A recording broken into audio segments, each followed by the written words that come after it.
Alright, welcome to the 14th video in this playlist. In this video, we are going to be solving the 14th problem called gas station from the list Top Interview 150. Let's read the problem. There are n gas stations along a circular route where the amount of gas at ith station is gas of I.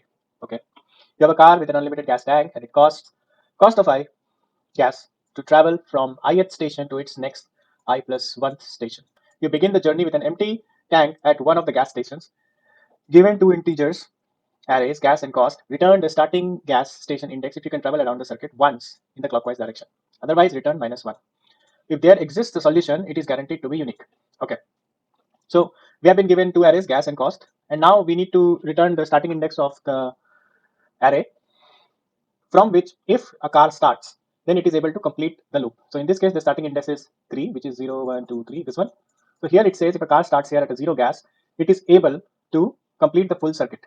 So what it's saying is you start at station index 3, fill up with 4 gas, and it costs 1 unit of gas to go to the next station, which is 5.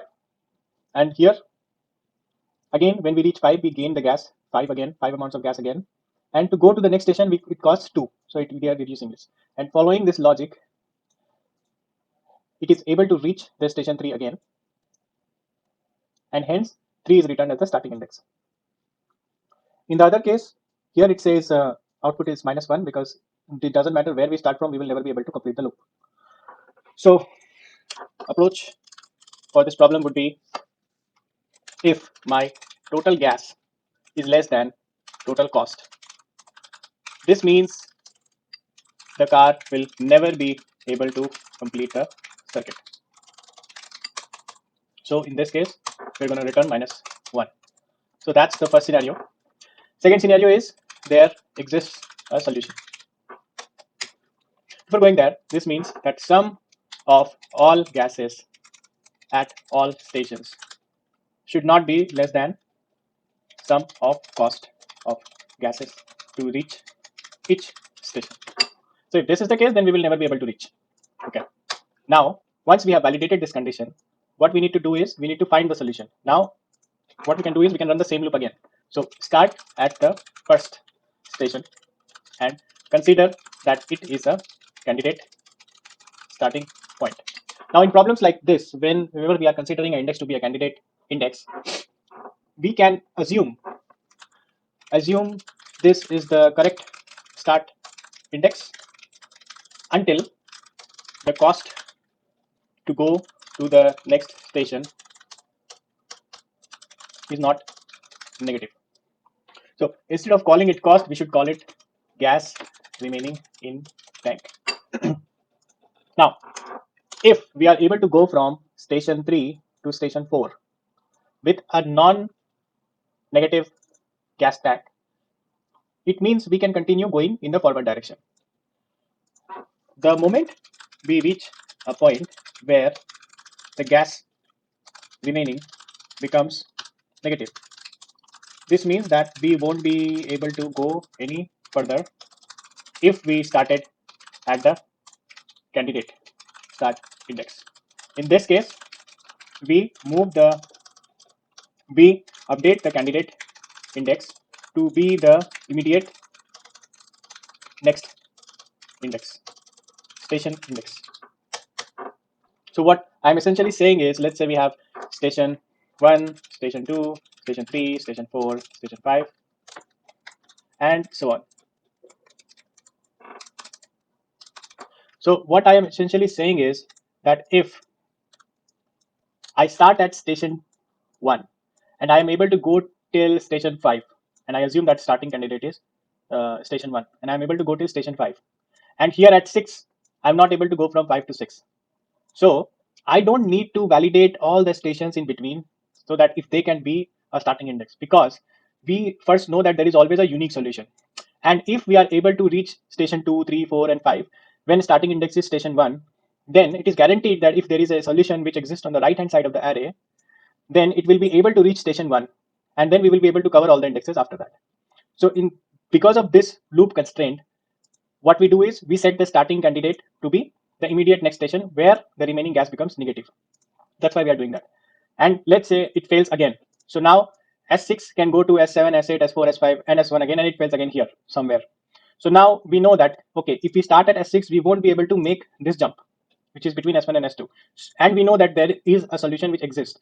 So we can guarantee that the starting index should be present in the remaining half of the array, and the next candidate, we are safe to assume that the next candidate can be immediate next station where this condition failed. So this is the approach, and it takes linear time to solve this problem following this approach. At the end of the iteration, we will be able to get the starting index of the loop if there is a solution which exists. So let's try and code this now. Let's try to define some variables for total gas and total cost of gas to reach all stations. So int total gas available is 0, int total cost of gas to reach all stations will be 0.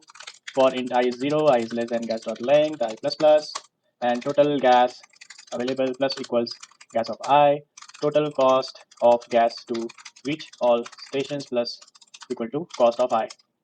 Now, if this condition fails, then we return -1, which means the solution does not exist. So if total gas available is less than total cost of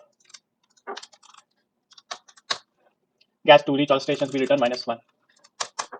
Now this is the first part of the solution. In the second part of the solution, we know that the solution exists and it is guaranteed to be unique. So according to our approach, we are going to set the candidate starting index to be the first index, and then we are going to try to make that loop. At any point, if we are not able to make that jump, we are going to mark the candidate station index to be the immediate next. So let's do that. Let's say we are starting at first index and we have gas remaining in car to be 0.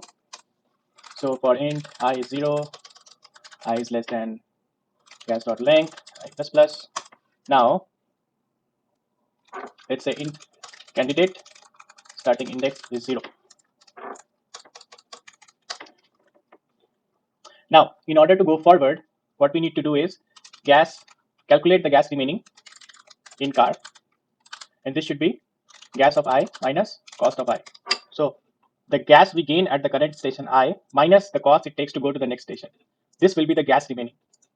Now, in order to make that jump, if gas remaining in car becomes less than 0, this means we will not be able to reach the next station. So in that case, what do?